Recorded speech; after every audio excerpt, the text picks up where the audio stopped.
Assalamualaikum warahmatullahi wabarakatuh. Alhamdulillahil qail la in syakartum la azidannakum wa la in kafartum inna adabi lasyadid. Wassalatu wassalamu ala sayyidina wa habibina wa syafi'ina wa qurrati a'yunina wa nuri qulubina Muhammad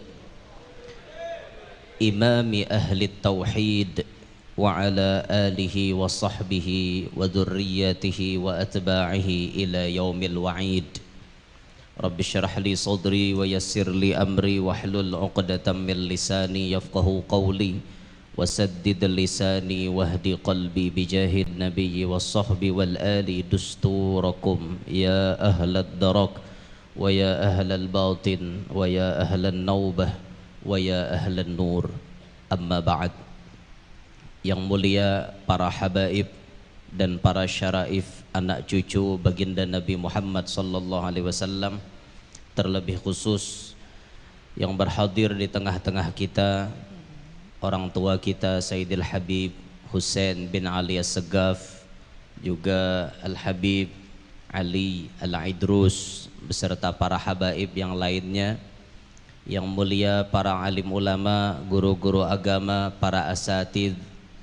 Ampun maaf ulun tidak menyebutkan nama-nama pian barataan, namun tanpa mengurangi rasa hormat dan ta'zim ulun kepada pian semuanya, terlebih khusus kepada keturunan almarhum wal maghfurlah al-arif billah Syekh Ali Junaid yang berhadir pada acara kita malam hari ini, yang ulun ta'zimi, yang ulun hormati.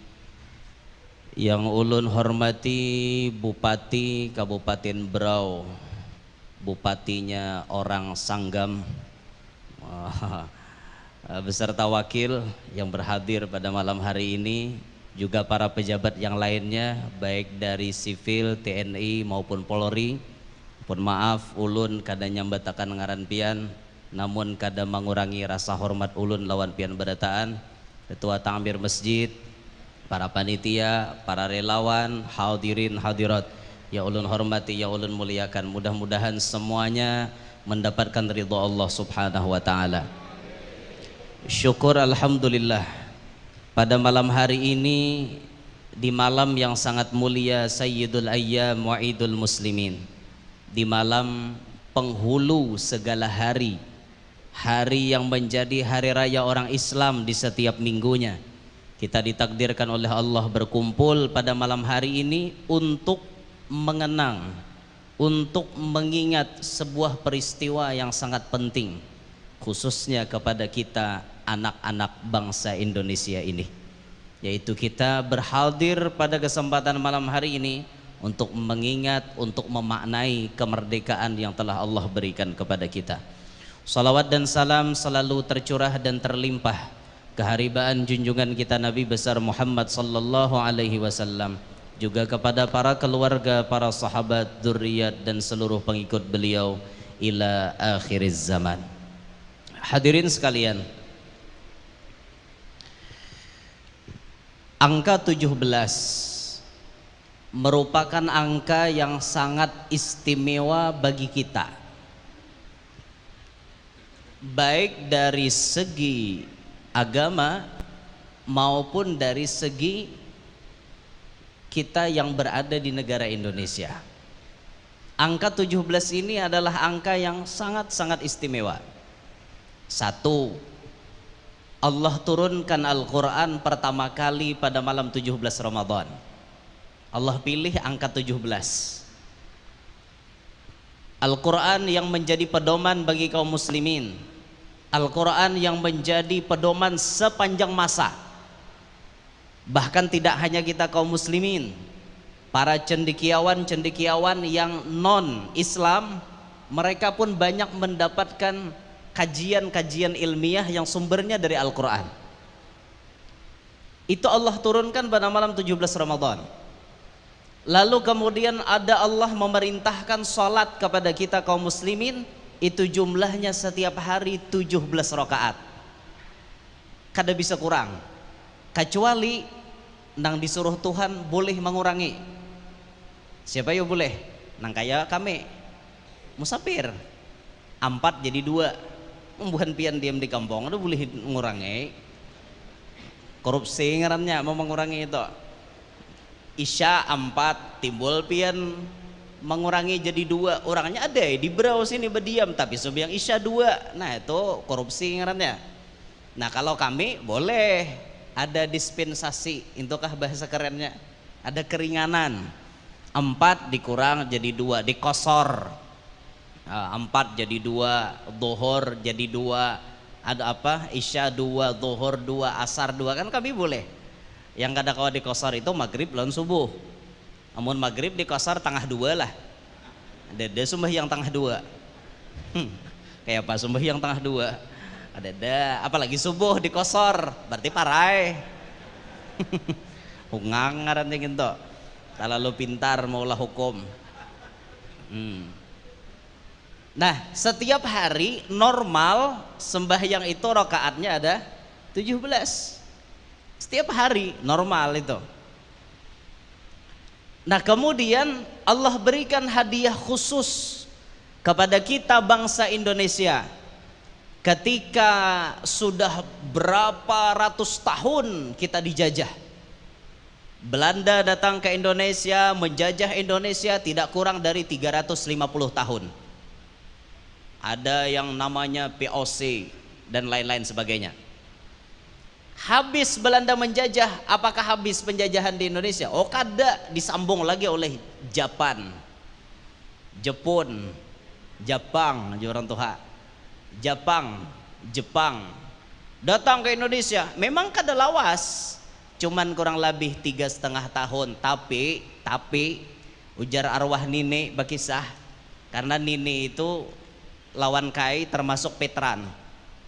Almarhum Kai dari jihad Mama Ulun, nah, itu termasuk pejuang dulu. Jadi 3,5 tahun ujar Nini dijajah oleh Jepang, sakitnya melebihi daripada 350 tahun dijajah oleh Belanda.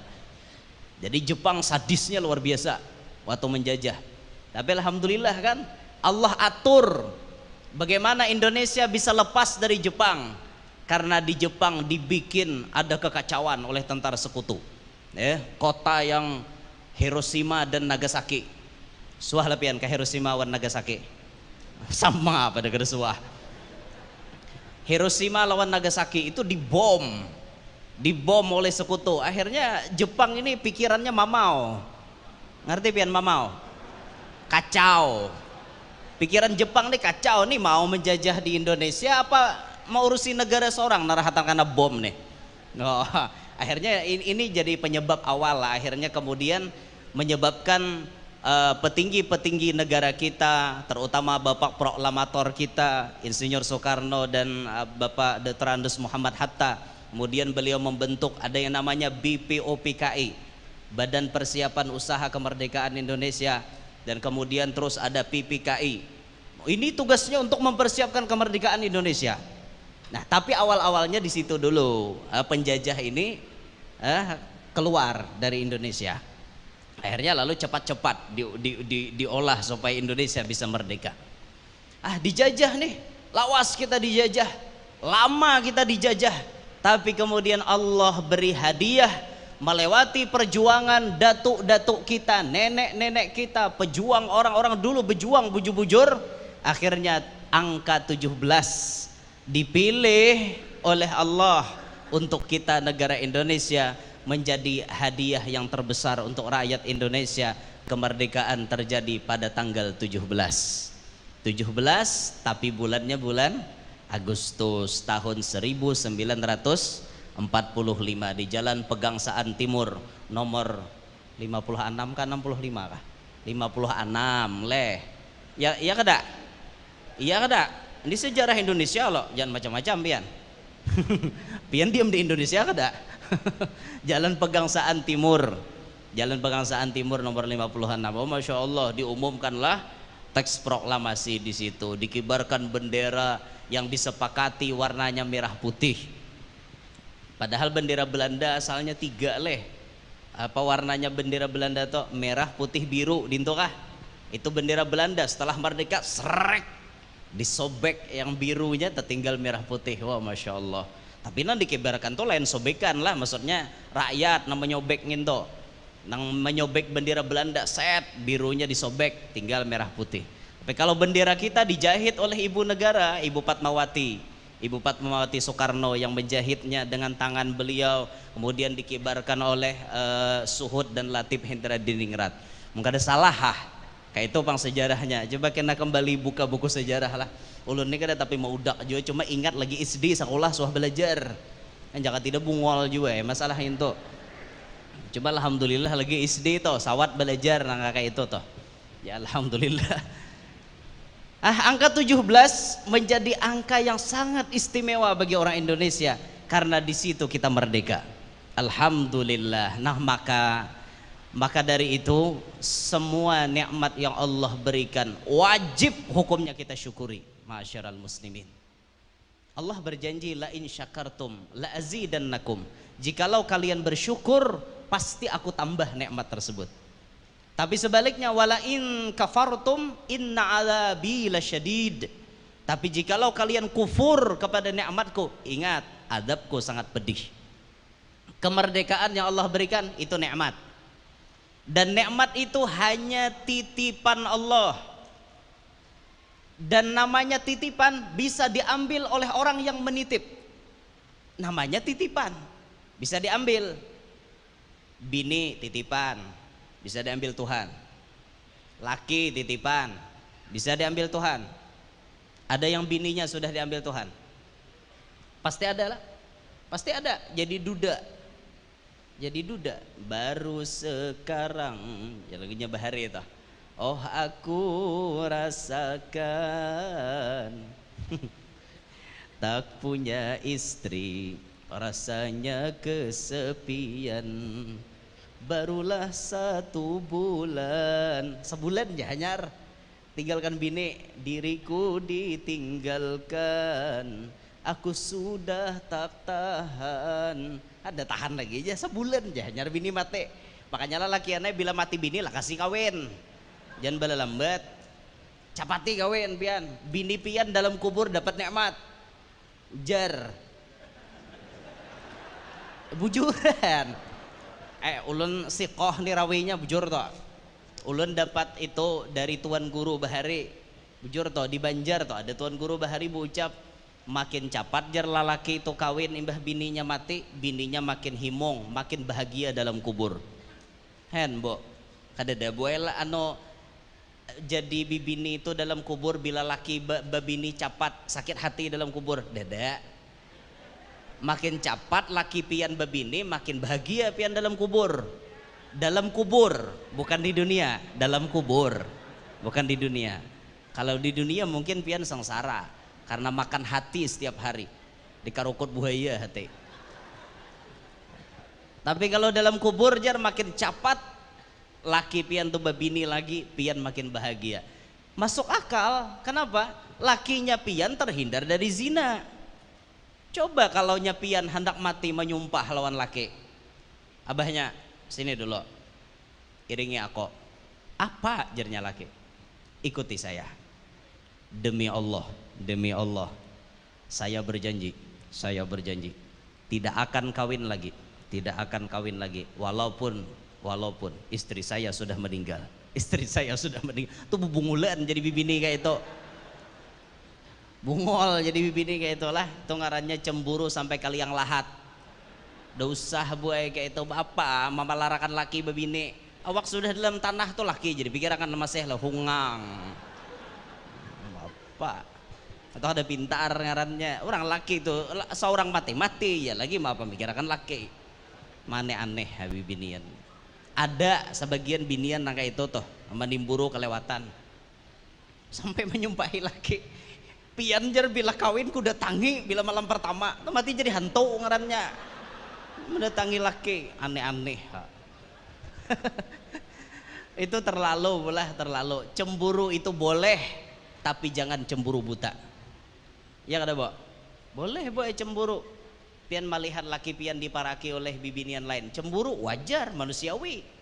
Ya tapi perlu pian paham. Pian perlu paham pula. Laki-laki kan slotnya 4. Yang terisi baru 1, berarti 3 yang kosong. Ada cukup dah ulun ada ulun kadang bahas itu kada dewani ulun. Dewani. Ada kembalikan ke kisah tadi. Titipan loh, bini bisa diambil Allah, laki bisa diambil Allah, harta bisa diambil Allah. Banyak bisi harta diambil oleh perampok. Banyak bisi harta ada yang lebih parah dari perampok, si jago merah. Itu alahan pada perampok. Perampok tuh kawa dilawan. Orang hendak merampok hantam, orang mbak nona tangkisan luar, tangkisan dalam. Kawa aja lah melawan, mesti kawa. Tapi mun api kawa lah dilawan nih. Si jago merah nih kada ada ampunnya kalau nya sudah melawan. Wah dia lalapnya habis, dimakannya. Diambil oleh Allah. Harta tuh bisa diambil. Jabatan bisa diambil. Utamanya kalau kada diambil secara paksa, bisa jadi jabatan diambil secara perlahan. Yang perlahan tuh utamanya berhenti. Berhenti itu termasuk dikembalikan namanya titipan tuh. Kada selamanya jadi pejabat. Ada yang 5 tahun, ada yang 2 periode 10 tahun, ada yang 3 periode, kehendak aja bang. Tapi peraturan cuma 2 periode kan, kecuali pembakal, kepala desa, iyalah, kepala desa boleh 3 aja. Ulun dengar wah ini nih, nah nyar nih, wadah kami itu pembakal 3 kali duduk. Jadi sidin sudah 2 kali duduk jadi kepala desa, ini terpilih lagi karena sidin orang baik, orang percaya. Jadi amanah itu dipercayakan kembali. Sulit pian membuat orang lain percaya kepada kita tuh sulit. Makanya tatkala Anda diberikan kepercayaan oleh seseorang, hargailah dan peliharalah kepercayaan tersebut sekira-kira orang kada pacang, artinya kada pacang apalah bahasanya nih, kecewa. Orang kada kecewa kayak itu, nah dititipi jadi jabatan ini, dititipi jadi ini. Orang kada kecewa lan kita. Kaina bila kita mencalon, bila kita hendak apa, orang kembali karena orang kada kecewa. Tapi kalau orang sudah kecewa, oh biar berhimat pian kayak apa. Ada kok aku jurang parai tak. Udah sakit hati dah kok itu tak. Akhirnya orang kada lagi karena kecewa kan. Kecewa. Titipan, jabatan titipan. Sama kemerdekaan pun titipan. Bisa kemerdekaan diambil oleh Allah? Bisa. Saat ini Indonesia merdeka sudah 77 tahun. Kalau masyarakatnya, rakyat Indonesianya banyak kufur kepada Allah, tidak mustahil kemerdekaan itu diambil oleh Allah. Bagaimana caranya? Oh gampang. Allah hilangkan kemerdekaan untuk rakyat Indonesia. Bisa. Allah datangkan ini, Allah datangkan itu, Allah datangkan ini yang menghancur demokrasi Indonesia. Bisa. Akhirnya apa? Orang Indonesia terjajah kembali. Gara-gara apa? Rakyatnya tidak syukur kepada nikmat Allah. Tidak syukur. Hari kemerdekaan disyukuri dengan apa? Ayo, banyak yang ingat kepada Allah, apa banyak yang lalai? Oh, kita bersyukur 77 tahun merdeka. Ayo kita nikmati kemerdekaan ini dengan mendendangkan lagu Hamil 3 bulan. Bejoget nih artisnya setengah telanjang. Wah, lagunya aku hamil duluan, sudah 3 bulan gara-gara pacaran. Syukurlah. Syukurlah itu. Wallahi itu kada syukur. Demi Allah itu kada syukur. Itu malah menampakkan kekufuran namanya. Kalau kita kaji sejarah, kemerdekaan Indonesia didapat dengan tetesan darah dan pengorbanan nyawa oleh para pejuang. Bahkan yang paling banyak berjuang, kebanyakan latar belakang mereka adalah habaib, ulama, santri. Ini yang kebanyakan. Walaupun rakyat yang lain ikut berjuang, kebanyakan habaib, ulama, santri. Banyak berjuang. Coba kita lihat dalam sejarah, bahkan Habaib itu saking nasionalisnya mereka, sampai-sampai lagu kebangsaan itu banyak yang diciptakan oleh mereka. Di antaranya lagu syukur. Lagu syukur itu termasuk lagu kebangsaan kita, lagu wajib lah. Syukur aku sembahkan kehadiratmu Tuhan. Siapa menciptakan? Tulisannya di situ siapa? HM apa? Mutahar, ujungnya Mutahar. Mutahar itu Habib dari marga Al-Mutahar. Banyak tuh di Semarang, Beb ya. Al-Mutahar banyak di Semarang. Itu pencipta lagu habaib, tapi memperhatikan kepada perkembangan negara. Itu artinya beliau tidak hanya agamis, tapi beliau nasionalis. Itulah orang-orang dulu. Bahkan ide pembuatan bendera Indonesia merah putih itu salah satunya muncul dari habaib kita. Dari idenya siapa? Disebut guru tua, Al-Habib Idrus bin Salim bin Idrus apa Idrus bin Salim? Idrus bin Salim. Al-Habib Idrus bin Salim Al-Jufri yang ada di Palu, Sulawesi Tengah. Nah, ini Masya Allah, perjuangan beliau itu luar biasa. Sampai beliau ada menggubah syair yang menyanjung tentang bendera merah putih dengan berbahasa Arab. Syairnya ditulis beliau dengan bahasa Arab, isinya menyanjung kepada bendera merah putih sebagai bendera tercinta negara kita Republik Indonesia. Itu peran habaib kita. Bahkan dulu Bian, ketika proklamasi itu diumumkan oleh Presiden Soekarno, hari Jumat kan toh, pengumumannya hari Jumat. Hari Jumat bulan Ramadan 17 Agustus 1945, itu kan pagi, pengumumannya jam 10. Setelah disampaikan di RRI, Radio Republik Indonesia, bahwa Indonesia sudah merdeka, itu ulama-ulama kita semuanya menampakkan nasionalismenya mereka. Siapa contohnya? Al-Habib Al-Muhaddis Salim bin Ahmad bin Jindan. Habib Salim bin Ahmad bin Jindan itu khutbah di masjid hari kemerdekaan itu, beliau tidak seperti biasanya. Biasanya kalau pakai imamah itu putih, baju putih. Hari itu tidak. Habib Salim bin Ahmad bin Jindan, kayaknya Habib Jindan itu, khutbah hari itu imamahnya merah. Imamahnya warna habang, merah, red. Paham ya? Habang, lain abang, lain abang, merah. Imamahnya bebolang di kepala nih, warnanya merah, jubahnya putih. Karena beliau ingin menampakkan bahwa hari ini Indonesia merdeka. Merah putih inilah warna kebanggaan kita. Imamahnya warna merah. Hari itu Habib Salim bin Jindan. Ada habaib yang miskin. Kalau kada khilaf, kalau tidak Habib Ali bin Husain Al-Attas Bungur, atau kalau kada khilaf Habib yang lain, antara mana itu? Habib Ali Bungur kalau tidak salah. Habib Ali ini termasuk kehidupannya sederhana. Beliau tidak memiliki apa-apa di rumahnya, saking inginnya mengibarkan sangsaka merah putih, bendera merah putih di depan rumahnya. Habib Ali Bungur ini mengambil apa itu, gorden kah horden kah, yang dinding tindak aja orang ke Banjar, horden kah gorden kah, apa Bo? Horden. Itu hordennya itu diambil warna putih, hordennya beliau warna merah. Yang warna merah itu disobek, dijahit, dikibarkan di halaman. Itu saking mereka ingin menampakkan bahwa Indonesia merdeka dan kami bangga jadi bangsa Indonesia. Itu ulama-ulama dulu, Pian. Guru Mansur, kayaknya Ustadz Yusuf Mansur, itu di daerah Jembatan 5, Guru Mansur. Guru Mansur itu ulama besar. Hari itu naik ke atas menara masjid, mengibarkan merah putih di atas masjid.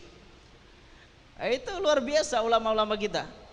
dan risiko mereka memang berat. Setelah mereka mengibarkan bendera ada di mana-mana, mereka dicari oleh penjajah. Mana orang yang mengibarkan bendera tadi? Tangkap, ditangkap lagi.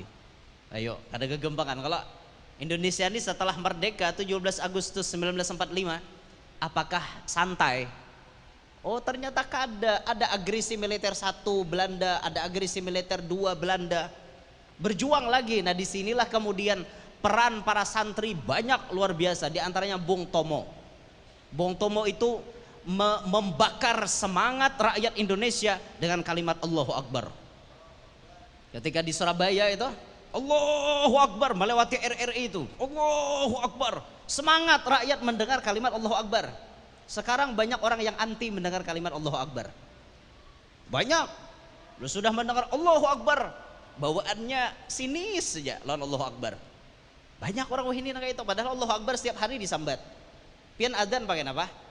Allahu Akbar kada pemulaannya. Wani mau ubah pian adzan catok.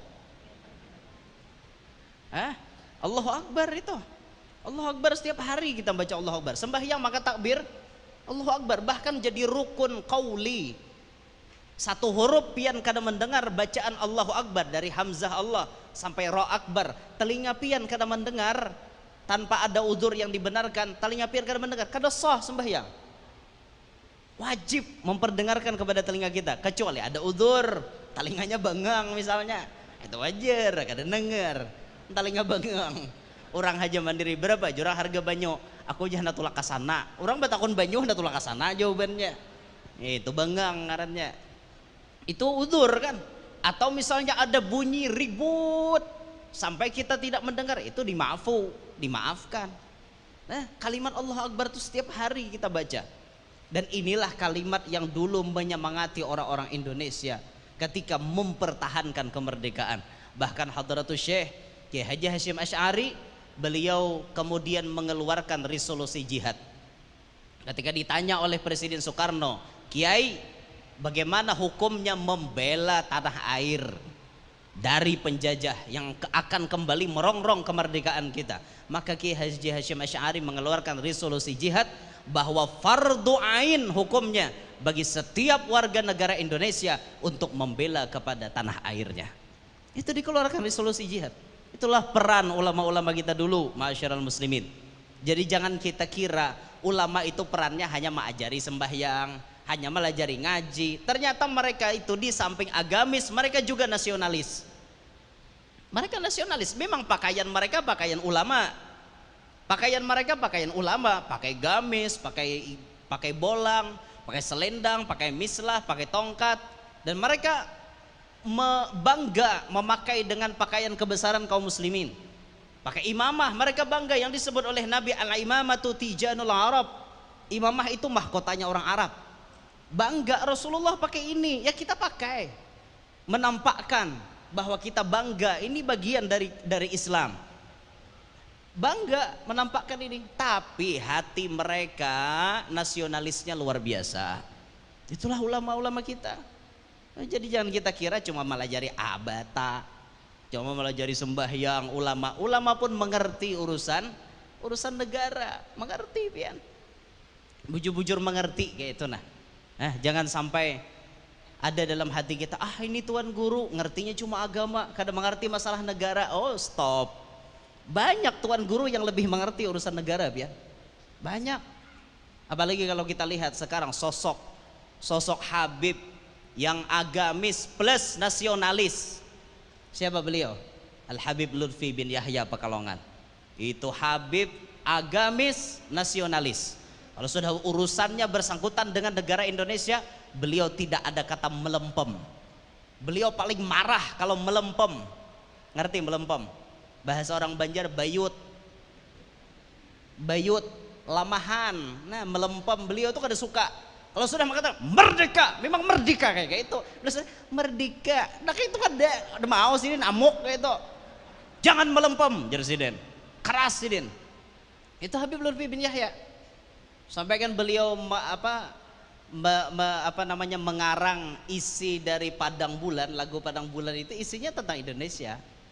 Memang sahutannya padang bulan, padange koyo rino. Tapi isinya tentang Indonesia, yang ke bawahnya isi syairnya itu.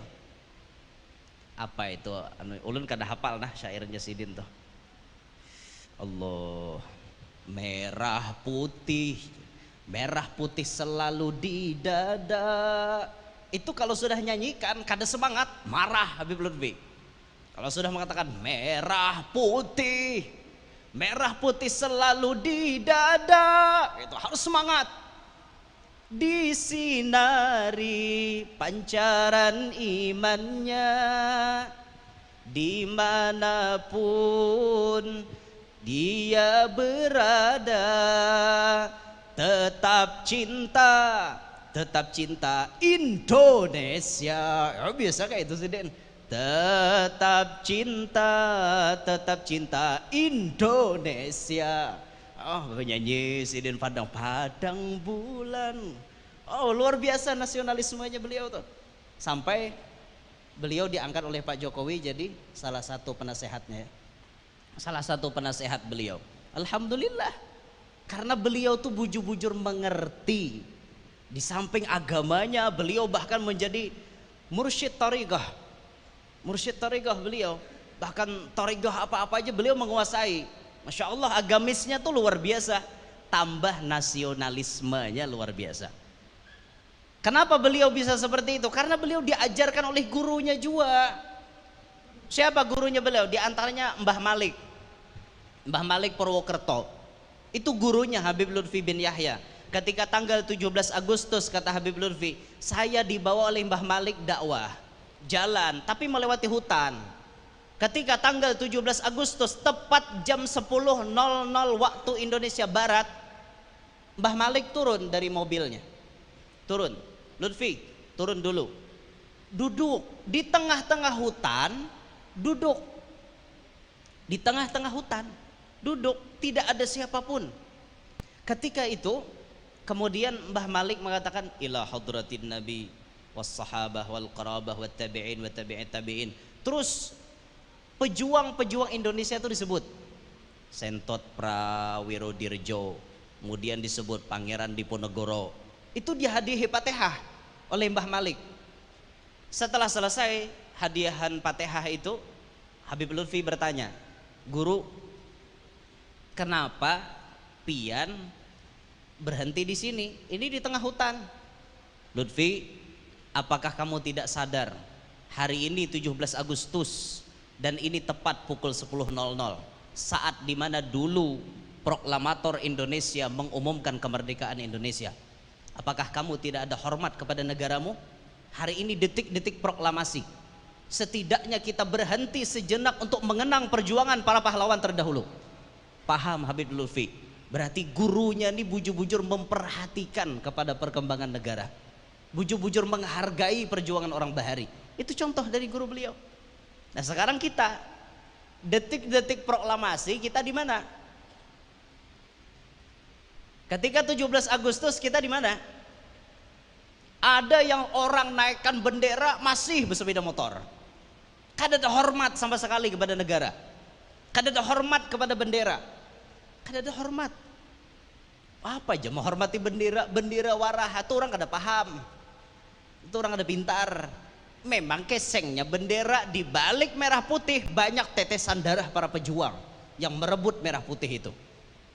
Orang yang paham ketika detik-detik proklamasi diam, ikut sebentar. Detik-detik inilah hasil perjuangan orang dahulu. Kayak itu. Ini kada sambil apel aja ada mau pandir. Sambil naikkan bendera. Nah, iya am jasa ekong getal bener tanpa hanah aja. Garuk jasa ekong. Sambil naikkan bendera kayak itulah. Kan ada hormat sama sekali lawan bendera. Nah, ayo. Maka kita masyarakat muslimin sebagai orang Indonesia bersyukurlah dengan nikmat kemerdekaan ini. Tampakkanlah kesyukuran kita itu. Alhamdulillah malam hari ini kita berkumpulan di sini. Ini insya Allah ini bagian daripada kita menampakkan rasa syukur kita kepada Allah. Mudah-mudahan Indonesia semakin maju, Indonesia semakin berjaya, Indonesia rakyatnya semakin makmur dan bermartabat di mata negara-negara lain, dan mudah-mudahan terutama Kabupaten Berau, mudah-mudahan menjadi kabupaten yang sangat-sangat indah, sangat-sangat nyaman. Mudahan nang berdiaman di sini mencari duit kadang alih. Ya itu nah iyanya. Mau berdiam di mana-mana aja berdiam cari duit ngaleh apa rai dah. Pasti balik orangnya. Tapi kalau nya mencari duit nyaman, wah nyaman di situ orang kena datang bawa keluarga pulang. Kena datang bawa keluarga, yang cari duit nyaman. Kita kok nih bukan keluar apa mulaan diem sini. Mana tadi? Mana kayaknya nang orang keluar pemulaan diem sini. Sini pembolaan berdiam di sini rasa nyaman aja sini bawa isiden orang keluar pulang. Kau aja sini umpat aku aja ke sini. Umpat bawa pulang sampai tak kawin ke sini. Jadi beranak berbuah, beranak buah. Beranak berbuah. Sampai berusaha di sini nyaman itu ini sampai menjadinya apa namanya jadi domisili di sini, jadi penduduk di sini. Alhamdulillah. Itu gara-gara mencari duit nyaman. Coba cari duit susah pian, pasti balik. Coba sepuang benua, nanti lah puang kosong. Napa jurang maka balihan dia di situ? Karena kawajuan cari duit ya baik pindah ke benua lain jar. Nah itu akhirnya kosong kena. Naudzubillahi min dzalik. Mudahan naik Kabupaten Berau nih rakyatnya nyaman cari duit. Kada tapi ngaleh gitu nah. Nih tadi apa jar panitia hendak maulah anu sini nih. Rumah singgah para peziarah. Mudahan lakas tuntong. Pak Wakil 4 bari juga, Ibu Bupati bari juga duitnya tuh. Pak Camat bari juga. Pokoknya habis saya bari duitnya supaya pahalanya bersamaan.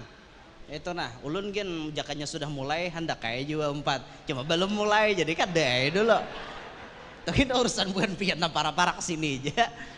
Amunnya mahabari ulun, yo ulun transfer kena saya ikit kan. Atau ulun datang bahasa kena kan. Pas ulun datang bahasa, pas pembangunan nah bisa ulun 4 nyumbang kena tuh. Barangai siapa kah? Ya lah, seikit biar menyumbang manfaat. Kata Rasulullah, la tastahyu min i'ta'il qalil. Jangan engkau malu memberi yang sedikit. Jangan supan. Mampu memberi 5.000 ya sudah, beri 5.000 daripada perai sama sekali. Bah jah 5.000-annya kau pang jurang, aku kade pang aja. Kade tuh makinnya ada lalu bacaannya. Mau 5.000 ada juga bacaannya. Kan kayak itu tuh. Insya Allah mudahan lakas tuntung nang diniatakan oleh panitia tadi. Mudahan. Pokoknya bila kada tuntung bepadah aja. Nyuruh bepadah bener Nyuruh bepadah. Ya Allah ya Rabbana. Ma'asyaral muslimin rahimakumullah. Alhamdulillah. Jadi pada malam hari ini kesimpulannya tidak banyak kesimpulannya sebenarnya dalam memaknai kemerdekaan itu. Yang paling penting kalau menurut ibu tadi, yang paling penting dari merdeka itu tidak hanya kita merdeka, ucapan merdeka, tapi diri kita merdekakan dari hawa nafsu kita. Nah, di samping itu pula yang perlu sekali kita ingat bahwa kemerdekaan itu titipan Allah. Syukuri, sekira-kira itu diikat oleh Allah, nikmat tersebut tidak akan hilang. Kalau rakyatnya kufur, tiap hari kufur, di negara kita makin carut marut, di negara kita makin banyak terjadi yang tidak baik, banyak terjadi yang aneh-aneh. Bahkan yang paling aneh itu apa? Yang paling aneh, yang paling cepat mengundang murkanya Allah apa? Ada yang tahu? Yang paling cepat mengundang murkanya Allah apa? Perbuatan kaum Nabi Lut. Itu perbuatan maksiat yang paling cepat mengundang murka Allah. Kalau di Indonesia dibiarkan mereka tanpa disadarkan mereka dengan berdalih ini hak asasi manusia, bukan, ini hak asasi yang kebablasan. Berdalih itu maka tunggu adabi lasyadid kata Allah. Naudzubillahi min dalik. Makanya apabila tetamu nang kayak itu tuh dibina, disadarkan. Ya Allah, ulun mendengar berita itu kalau tidak khilaf tahun 2013 komunitas mereka, ulun sebut aja garis besarnya komunitas pecinta kaum Nabi Lut, tapi namanya tidak itu. Ulun melindungi namanya supaya tidak melanggar kode etik jurnalistik. Mereka ini ada komunitas besar. 2013 jumlah komunitas mereka anggotanya sudah 5.000 orang. 5.000 ma'asyiral muslimin. Itu 2013. 2022 bagaimana perkembangannya? Wallahu a'lam. Ulun kada mencermati lagi. Wallahu a'lam. Kalau itu dibiarkan, tidak mustahil Allah akan memberikan murkanya. Maka dari itu, kalau bertemu dengan mereka, dekati saja, tidak apa-apa. Tapi kita mendekati niat untuk menyadarkan. Dekati, jangan malah di apa ngarannya, dibelakangi, diasingkan mereka, jangan. Didekati, berikan pemahaman. Alhamdulillah kalau kita melihat ada sebagian ustadz-ustadz yang dakwahnya menyentuh kepada mereka. Jadi mereka ini tobat, sudah tobat. Alhamdulillah mereka sudah mulai tobat, banyak sudah tobat. Maka sudah berubah berarti pian. Sudah berubah. Bahari rata awak kene. Ini kan ada lagi rata. Di sini betungol, di sini betungol. Ayo. Betobat sudah. Tobat, alhamdulillah. Ada sebagian yang tobat. Maka main pulih harat buatnya tuh. Kencang menyimis pian. Luar biasa. Iya, suah buatnya tetamu sambat buatnya utuh halam, hamuk inya. Hamuk sambat utuh. Bungol banget jarnya. Ulun kolera nu maniruakan kena ngalih. Nah, itu tuh diparaki aja, tapi tujuannya memaraki, menyadarkan. Tahun 2013 komunitas mereka jumlahnya sudah 5.000. Dan di situ pian, di situ yang terjadi apa? Laki-laki suka dengan laki-laki.